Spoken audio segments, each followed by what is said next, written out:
জীবনে কষ্ট দেওয়ার মতো মানুষ পেয়েছি, কিন্তু কষ্ট বোঝার মতো মানুষ আজও পেলাম না। পৃথিবীর সবচেয়ে জটিল অঙ্কের নাম জীবন। যে সূত্রেই প্রয়োগ করা হোক না কেন, ফলাফল কিন্তু মৃত্যুই আসবে। শীতের কুয়াশায় গ্যাস বাঁচিয়ে অল্প সময়ে রান্না এবং সংসারের টাকা বাঁচাতে সহজ 2টি টিপস। নতুন দিনে নতুন আর একটি ব্লগ ভিডিও নিয়ে হাজির আমি আপনাদের মাঝে শাবানা। ছোট্ট একটা গ্রাম কোচবিহার জেলা থেকে বলছি, দিনহাটা থেকে বলছি। তো welcome back to my channel. আসসালামু আলাইকুম। তোমরা সবাই কেমন আছো? আমি আশা করি তোমরা সকলে ভালো আছো। আলহামদুলিল্লাহ আমিও ভালো আছি, আর আমার পরিজনদের নিয়ে আলহামদুলিল্লাহ আমি ভালোই আছি। আর আমার প্রাণপ্রিয় কলিজা আপু ভাইয়ারা, তোমরা সবাই কেমন আছো? আমি আশা করি তোমরা সকলেই ভালো আছো। তো চলো, বরাবরের মতো ব্লগটাও আজকে আর কি সকাল থেকেই শুরু করে দিলাম। তো আজকে না খুব শীত পড়েছে। তো নতুন দিন বলতে কি 2024 সাল তো পড়েই গেল। তো নতুন দিনে পা চলা শুরু হয়ে গেল আজ থেকে। তো আজকে না 2025 সবাইকে শুভেচ্ছা জানিয়ে আজকে আমার ব্লগটা শুরু করলাম। তো আজকে না খুব ঠান্ডা পড়েছে, খুব কুয়াশা পড়েছে, কি বলবো আর বলে বোঝাতে পারবো না, এরকম পরিস্থিতি। তো আর আজকে সকাল থেকে আর কি গাড়ি টাড়ির যা শব্দ, মানে কি বলবো আর, মানে ওই সবাই খালি ঘোরাঘুরি নিয়েই ব্যস্ত। আর আমাকে আজকে না ওই কি যেন মুরগিদের খাবার আনতে হবে, আবার ওই ডিম ডেলিভারির জন্য আর কি চাইছে, অর্ডার পড়েছে ডিমের।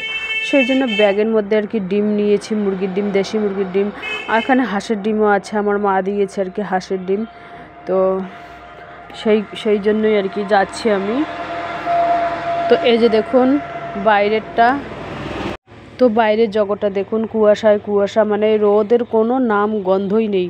মানে যতগুলো দিন আর কি ঠান্ডা হয়ে গেল, আজকে আর কি ফার্স্ট এত আর কি ঠান্ডা পড়েছে বলে বোঝাতে পারবো না। তো সেই জন্য আর কি আমি বেরিয়ে পড়লাম। দেখা যাক, যতটুকুই পারি ততটুকুই তোমাদের কাছে আমি শেয়ার করার চেষ্টা করব। আর এই যে দেখুন তামাক ক্ষেত, যেদিকে তাকাবেন খালি তামাক ক্ষেত আর তামাক ক্ষেত, সবুজে সবুজে ভরা একেবারে তামাক ক্ষেত। গ্রামের সব থেকে ঐতিহ্যবাহী ক্ষেত হলো তামাক ক্ষেত। তো আমাদের গ্রামে কিন্তু সবচেয়ে ভালো, মানে পূর্বপুরুষ থেকে চলে আসছে ওই তামাক ক্ষেত।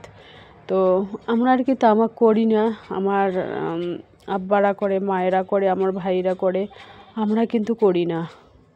তো মানে এই কাজগুলো না যদি নিজে করা যায় তাহলে কিন্তু অনেক মুনাফা হয়, আর যদি লেবার নিয়ে করা যায় এই কাজগুলো তাহলে কিন্তু মুনাফা হয় না, লস হয়ে যায়। তো মেয়ে আজকে আর কি সেলাই করতে গেছে, আর ছেলে ঘুরতে যাবে, ওর বন্ধুদের সাথে আর কি ছেলে ঘুরতে যাবে। তো এই যে দেখুন আমি ওখান থেকে নেমে একটু হেঁটেই আর কি চলছি। তো হাঁটাও লাগে আর কি, মানে হাঁটলে বা কোনো কাজ করলে অত ঠান্ডা লাগে না আর যদি তুমি বসে শুয়ে থাকো তাহলে কিন্তু খুব ঠান্ডা লাগে। এই হলো পরিস্থিতি। আর কয়েকদিন থেকে টানা যা গরম, যা রোদ উঠেছিল, কি বলবো আর বলে বোঝাতে পারবো না। আর এই গলিগুলো না খুব ভালো লাগে, ছোট ছোট গলি, সেই গলির ভিতর দিয়ে আমাকে যেতে হয়। তো ভালোই লাগে আর কি, টাউন মনে হয় এই গলিগুলোর ভেতর দিয়ে গেলে, খুবই ভালোই লাগে আর কি। আমি ওই মাথায় দেওয়া টুপিটা খুঁজছিলাম, কিন্তু সেই টুপিটা পেলাম না। সেই টুপিটা না পেয়ে আমি আর কি এইরকমভাবে আর কি হেঁটেই যাচ্ছি। তো যাই হোক, এই যে দেখতেই পাচ্ছেন এসেই গেলাম, অল্প বাকি আছে, মজা পড়েছি।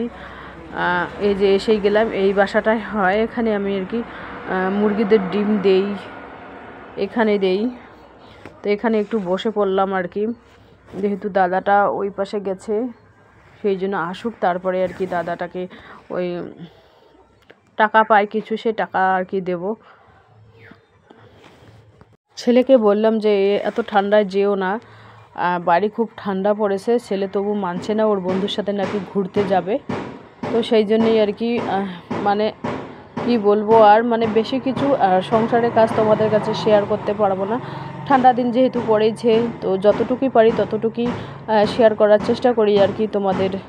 তো আমার আর মনিটাইজেশনের বেশি দিন নেই, ওই 14-15 দিন আছে এরকম হবে। মনিটাইজেশন অন করার জন্য আমার কাছে টাইম নেই, আর ওয়াচ টাইম আমার এখনও পূরণ হয়নি।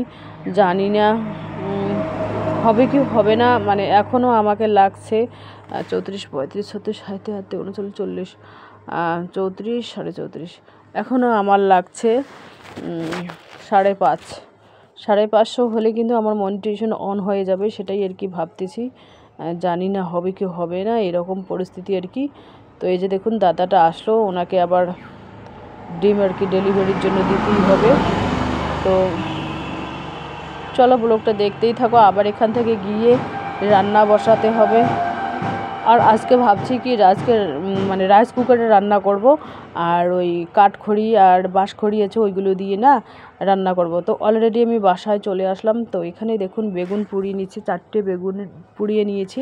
কাঁচা লঙ্কা দিয়ে বেগুন ভর্তা বানাবো, আর একটু নতুন আলু বড় বড় সাইজের করে একটু মটন রাখা আছে ভাজা, সেই মটনের একটু ঝোল করব।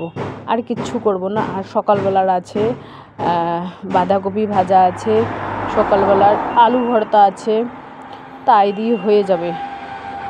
তো এটা হচ্ছে আর কি সন্ধ্যা টাইম। তো ভাবলাম যে না, রাতে দিনের বেলা তো এত ঠান্ডা, রাত্রে জানি না কত ঠান্ডা হবে, এর থেকে বেশিও ঠান্ডা হতে পারে। সে ভাবলাম যে না, রান্নাটা সেরেই নেই, এই মানে উনুনের মধ্যে মাটির চুলায় রান্নাটা সেরেই নিই।